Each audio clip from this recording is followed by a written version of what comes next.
Hi everybody, I hope you're all doing well. Welcome back. It's definitely been a minute.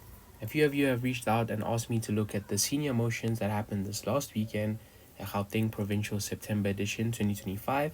Asked me to look at specific motions from specific sides. So this video is going to look at the round 4 motion. This house opposes religious leaders, emphasizing the outlook of quote unquote leaving it to God during times of hardship. There are just two disclaimers to note. The first is debating is a competitive sport and an activity, so we're assigned a side, or in my case, I was asked to look at specific motions through a specific side. So these views don't necessarily reflect my personal views or my personal beliefs, rather, this is just a competitive sport and arguing for the sake of arguing. The second thing is that I prepped this in 15 minutes plus 5 minutes to type up everything, so these ideas may not be super perfect or the best in the world. Rather, it's just my interpretation if I first heard this motion and tried to argue from the opposition side. So the info side says leaving it to God is a philosophy whereby individuals relinquish individual control and instead rely on divine intervention from a higher power or being to provide guidance and solutions through difficult situations. The first thing I always do, especially at a competition like Provincials, is that I know the competition's very, very high, and the cap themselves also make motions that are supposed to match that standard. So there's a lot of components when you read the motion that you have to be wary of. So the first thing I highlighted was religious leaders. So these are the individuals that are going to be playing out this sort of narrative or outlook. The second thing is what outlook is. So it's generally just a view that you may have in life or in a specific period. And that actually leads us to the last thing I highlighted during times of hardship. So these are it's like a very difficult time in your life. So we're looking at this outlook specifically at that time. Now I look at the info side provided. They suggest that individuals are relinquishing individual control. So I start asking myself, as an opposition side, are we truly letting go of all control? If we are, is that a good or bad thing? And ultimately, there's a sense of divine intervention and also a sense of getting guidance and solutions through difficult situations. So I ask myself, are these individuals maybe going to open a scripture and find the right solution to their specific situation? Or how are they going to go about this second part, especially of the info side? So the first thing that I do is identify the true comparative. As in, this is where truly both teams are either going to win or lose the debate. The way I come about it is I ask myself, on a intuitive basis, if I had this conversation with my friend's on one side and I'm on the other side, what are the sort of things we're going to argue for? And I would start off by saying that although these are the intuitive ideas, I don't think this debate is just about religion providing comfort, because there are compelling arguments for that. Similarly, you might have already heard your P1 have compelling arguments to say that there's probably a need for personal agency so we can do something practical. That's something we could argue against or for, but there are also compelling reasons for that. Rather than, I think the debate truly is won or lost under the idea that comfort of surrender is more valuable than personal agency in helping individuals during times of hardship. If we can show that that is the case from opposition, we probably win this debate. So I'm going to start off by looking at few things that I think should be set up other than the normal setup-y things, maybe like your definitions or maybe your most vulnerable actor, however you are coached to do it. But these are the three unique things I would frame if I was on opposition. The first is why on our side of the house we can probably still get practical advice, because I think the most intuitive push point from propositions to suggest that you might not be getting practical advice given that religious scriptures are maybe quote unquote quite vague or quote unquote outdated or quote unquote very large scale interpretation, etc. So I'll start off by saying that religious leaders can help us. And I would put this by saying religious leaders are generally considered scholarly experts on the religion. So when you do reach out to them, they often cater these religious.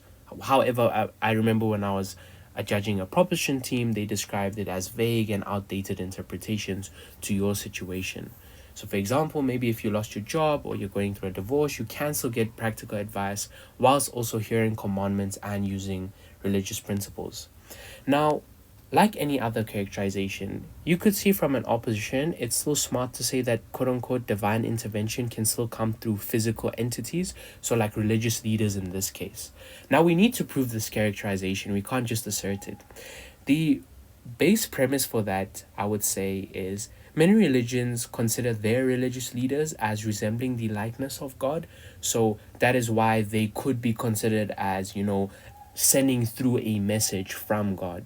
But the second sort of compelling reason is just to suggest that even if that isn't the case, religious leaders in this world probably still have some role.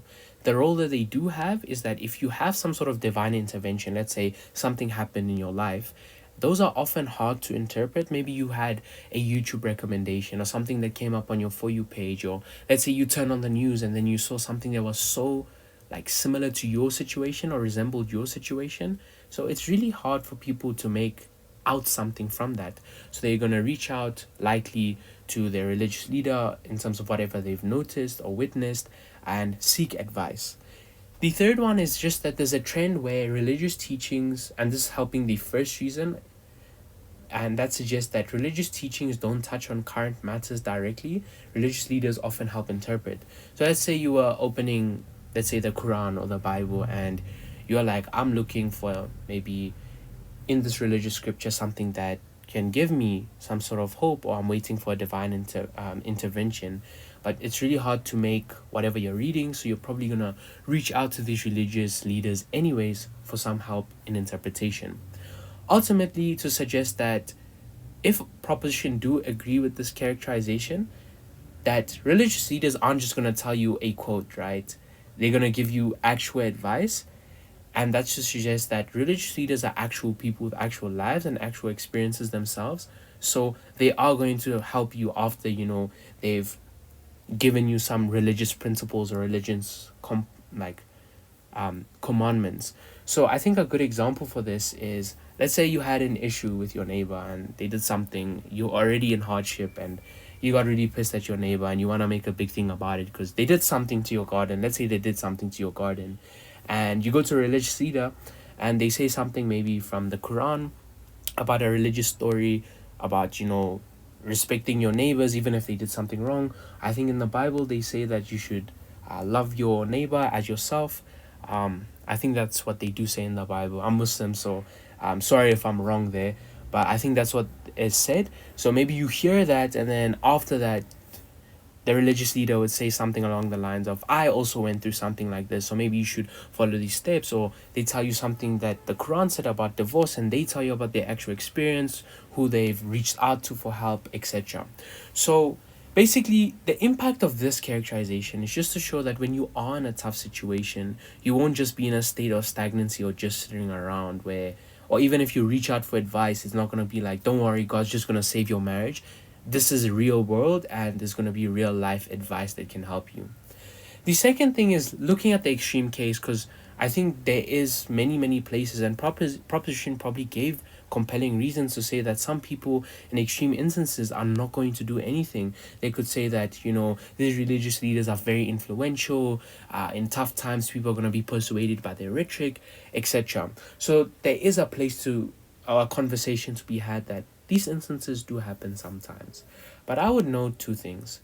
The first thing is that humans themselves are probably irrational, or even if they aren't, the experience of hardship will eventually become unbearable and they'll eventually reach out to someone else. So even if you bite the bullet and maybe a proposition has an extension to say, look, actually this is bad for religion as a whole, because when things don't happen, they're going to give up on religion.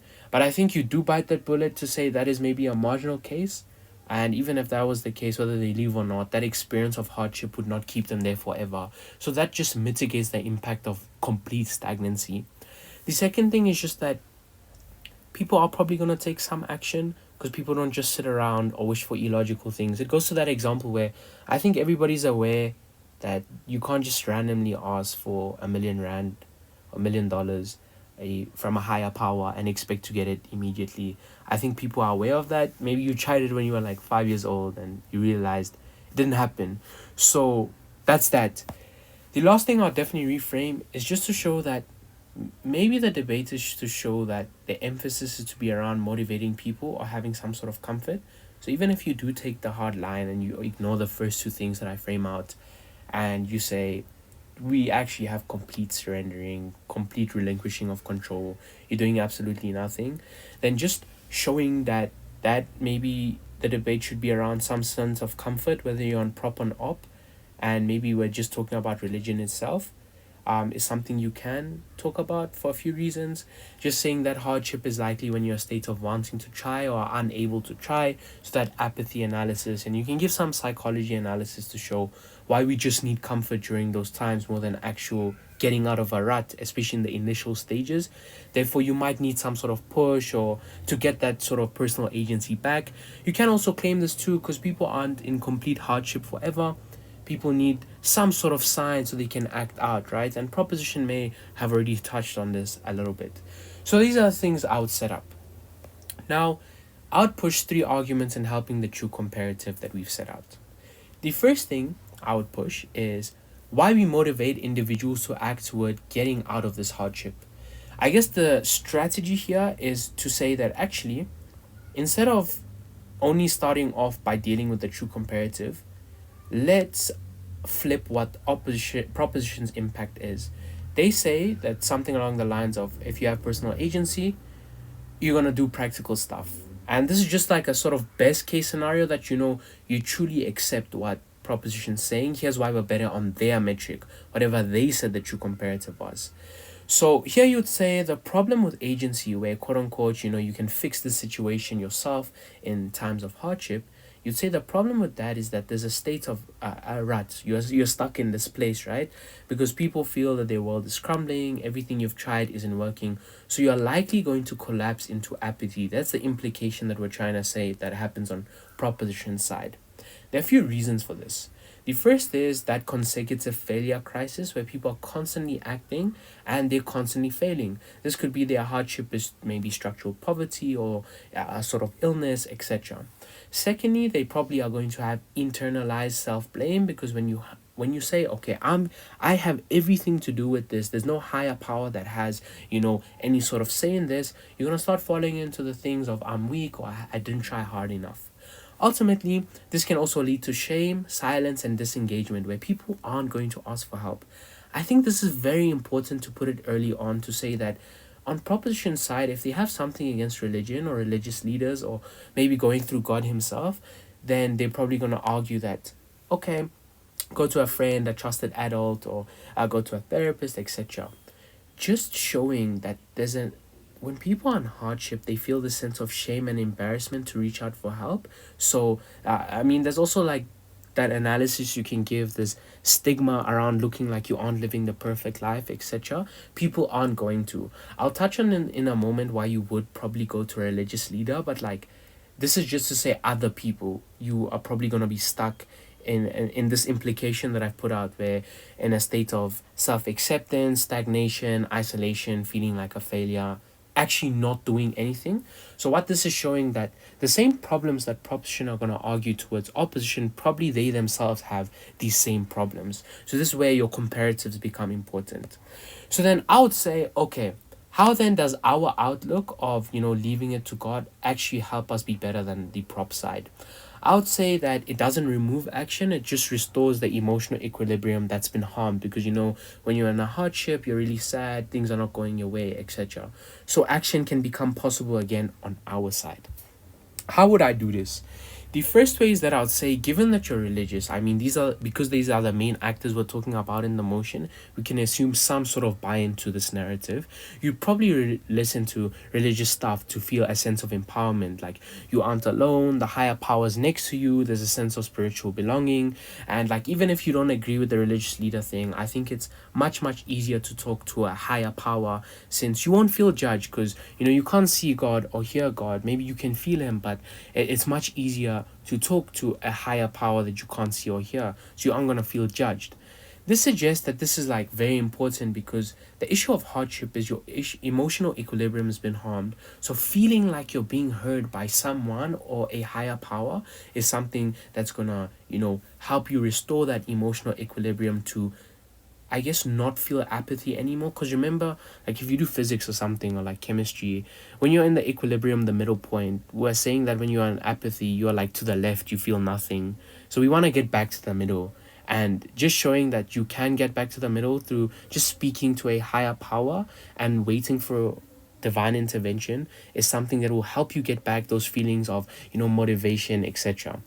The second thing that I would say is that we might actively look for something that relates to our situation. So that's when we're gonna, start reaching out to religious leaders, even if in a vague way. But why we would reach out to a religious leader is if we trust God and we are going to a religious leader, we might not tell them the whole story, but we'll use them as a safe outlet maybe and be like, look, let's say assuming this person that I read in the Quran or in the Bible story um was going through my situation, how would they do it?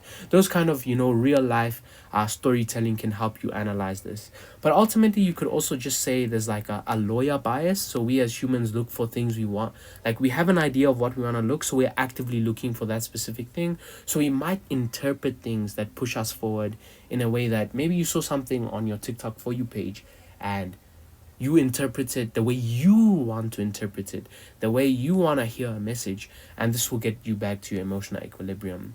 I guess the comparative here is that we're likely to fight on because of the sense of hope, whether it's from a religious leader, us crying in our room and, reading a religious scripture, that constant state of waiting maybe until we see a sign. God will help us and motivate us. I guess this is better than the comparative because even if you're waiting, you aren't self-blaming, you aren't personally trying a billion different ways and failing in all different ways. You are reaching out to some sort of person to be as an outlet. And I think this argument flips proposition's biggest push. The second argument then would be like taking you at your worst, right? Even if we aren't motivated to do some action, it's better than acting irrationally. This to suggest that the core premise is like stability beats self-destruction. So this takes, I guess, the true comparative and saying you have complete surrender, you maybe aren't gonna do anything, but framing that firstly, hardship means this individual is in a tough time in their life, so they have heightened emotional instability, feelings of despair, panic, and fear. Maybe also we don't like feeling like we are in hardship on such positions, so we have a pressure to escape this sort of rut. And ultimately, we're probably in a state of desperation, so we're willing to grab any help, even if we're reaching out to untrustworthy people, strangers doing immoral acts. So, this is basically saying that our worst is stagnancy. The proposition's worst is self destruction. We would rather have no delta in the debate, as in no change, as opposed to negative change, which would happen on proposition side. So, you could say our outlook does the following to help us not go to what proposition side is likely to go to. You might be slowed down, therefore you're gonna reflect, because that sense of of waiting, that sense of stagnancy where you're waiting for God to give you a message is better than you acting under pressure, doing a billion different things that aren't working out, etc. Which leads me to the second point where you are provided a sense of moral framework. So like even if you're stuck, you're discouraged from destructive choices like robbing or doing something sketchy, etc. So this argument just shows that stability outweighs self-destruction, and that is a possibility on prop side. So even if the weighing is maybe they do get some change, but more likely than not self-destruction happens because people are, in hardship. We'd rather just have no change than bad change. The last argument is probably it's a moral thing to surrender, and framing two things can make this maybe this is a second speaker argument, a cool extension.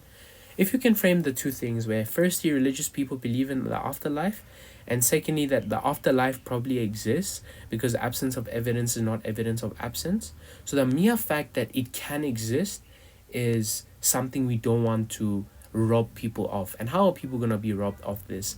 You can prove that firstly people get closer to God during this time, so we're helping them, not helping them, but rather we are not interfering with them fulfilling their overarching goal of getting closer to God. And it's immoral to push them away, because if they do believe in an afterlife, and if there is some possibility of an afterlife, I guess we all understand that the afterlife, especially heaven, has like infinite benefits, or a perception of infinite benefits, so it'd be immoral to push that away from them. It's kind of like there's certain, it's analogous to the principle of like consumer confidence, like when the government is going through some sort of financial shock and they leave people to that ignorance of bliss type of thing. And you could make an analogy principle of that and say it's immoral to harm their confidence. Likewise with religion. And I guess the principle way up is just noticing that it's unlikely that people are in hardship forever. And there's also a spectrum of hardship, right?